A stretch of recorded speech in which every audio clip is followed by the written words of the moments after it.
Hi guys, I'm here with Eric. Hi. Today we are going to film our mukbang, so he's going to show you our ingredients. Alright, so we have green scallions, onions, and Spam for our kimchi fried rice.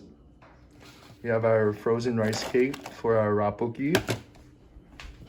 Going over here, we have some fish cakes. The sauce and the veggies for the Rabokki. We have ramen, some seaweed to eat with our fried rice, and some eggs to put in there. Eric, why don't you tell me where you got these ingredients from? So, I got these ingredients from Wegmans. Got the tteokbokki from H Mart back at home. Okay. And yeah, pretty much everything else from Wegmans. Be careful. Eric had to take a break because the onions were making him cry. But in the meantime, while he does labor, I'm gonna talk about why we wanted to make kimchi fried rice. So ever since we finished watching Coffee Prince in class and they made the kimchi fried rice, I've really been craving it because I've never tried it before. Why do you want to have it? So ever since Corona started last year, like me and my brother were stuck back home, and the go-to meals like my mom would make were tteokbokki and kimchi fried rice, and I've been really craving mom's cooking, so that's my reason for making it. Fun fact, I have never had spam before. Eric, what is your fun fact about tteokbokki? Oh, my fun fact, I've never actually cooked it before, so this is my first time. We'll see how it turns out. We're boiling water for the tteokbokki. And now to make the fried rice. Fun fact, boiling salt and vinegar together in the water helps the egg to peel a little easier. Nice. Vinegar.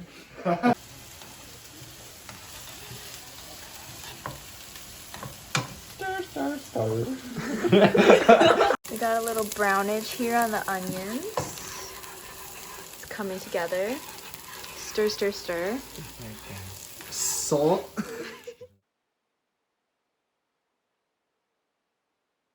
Now Eric is adding the spam in to the onions.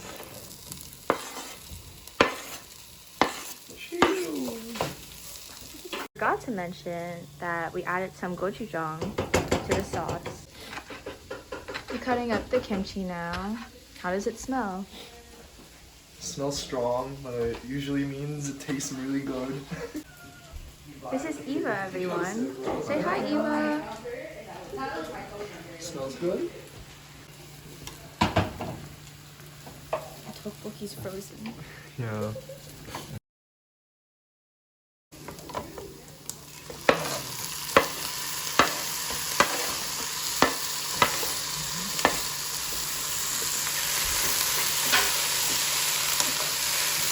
You're actually looking pretty good though. Kimchi juices? Yeah, it's the kimchi juices. Oh. Kimchi juice for the flavor.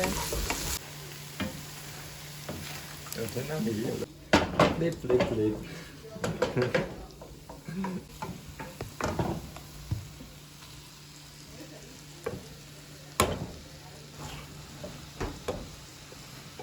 I should need a lot more water. Part of cooking is just learning.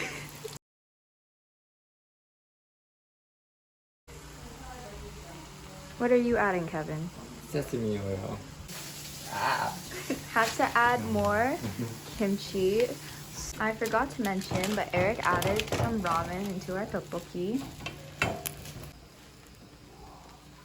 Adding some salt. That's a lot. But for this, might not be enough. Ramen's cooking. Got the pepper. What is it? Some chicken powder, aka MSG.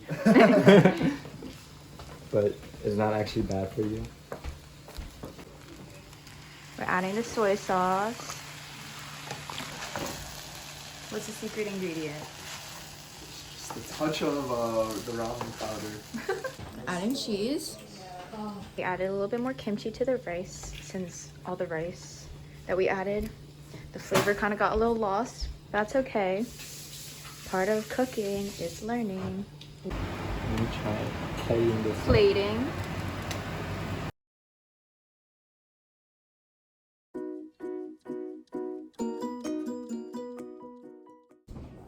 We finished cooking. This is my dish. And the Rabokki. Oh no. I spilled a lot of water. Anyways. First taste? Yeah. Right? Okay, I have mine here too. Cheers. Cheers. Eric, you're Korean, right? Mm-hmm. I'm Chinese. So, have you ever been to Korea before? I actually have been like twice, and last time I've been there was actually 10th grade in high school. Mm-hmm. And I've been there to visit my grandma. Oh, you got some kimchi. Yeah, I really like being at Korea. It's a new, kind of like different from US. Just, I don't know, I can't really describe it, but Wi-Fi is really fast. Like the room we're staying, you know?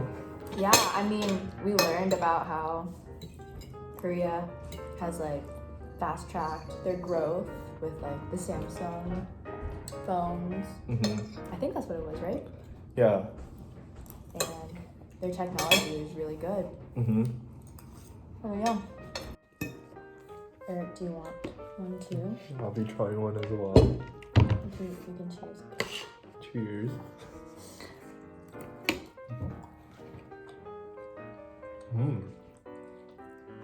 Oh wow. It actually came out really well. Yeah. I wonder how this tastes as Korean street food. Because we were talking about this in class the other day. Mm-hmm. And I'm so envious of Korean street food and just like any Asian street food in general. yeah, for Because sure. our street food, like hot dogs, not good. Yeah, like in Korean street food, they have everything from like tteokbokki to like Kimbap. the corn dogs you see, but like they put like potato on it or like they put cheese on the inside. It's Oh, have really you ever so tried good. them? Like Korean corn dogs? Mm-hmm. Especially back home in Long Island, I would just go out to Queens and there's a corn dog place, Chungcheon, that's really good. I live in the city, so in Manhattan, I would go to OK Dog. Oh. I went there recently. I had to go home to quarantine because my sweetie got COVID. How unfortunate. You got COVID too. But I stayed a little longer, and after my quarantine was done, I went to OK Dog with my friends. What did you guys get? I got the half and half. That's my favorite. Oh. I didn't know you were supposed to put sugar on it, but it's so good. But we wrapped it in seaweed. Did you Oh, eat yours I ate already? mine already.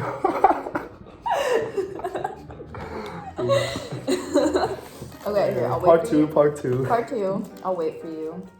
Because you didn't wait for me. No, it did I'll not see come you out later. that well, but cheers to that.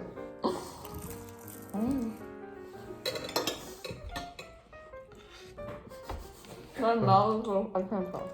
Honestly, I like wrapping like rice with seaweed because I think of it as like a poor man's way of enjoying like KBBQ. And every time I wrap something with seaweed, it just throws me back to that memory. That was actually like the first time I was doing it. Really? But you know, I feel like I'm way more whitewashed than you. So, I don't know. This is like very new for me, all of this. But I am enjoying it. And I'm very glad we're in this class so we can eat this. For sure. Yeah, I want another. Uh-oh. It's kind of stuck to the pot. It's been a minute. Uh-oh.